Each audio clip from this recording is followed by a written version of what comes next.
The daily code snippet. So as we have discussed previously, unordered lists are when you have lists of information, but the items do not need to be in a particular order.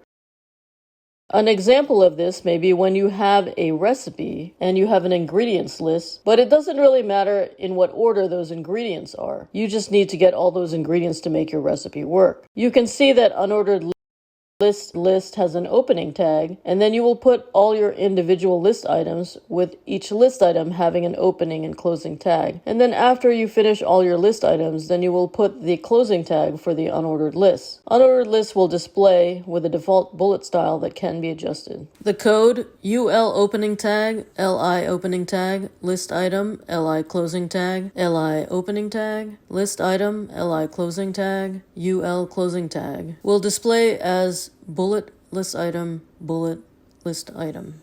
Presented by Designers Learn Code.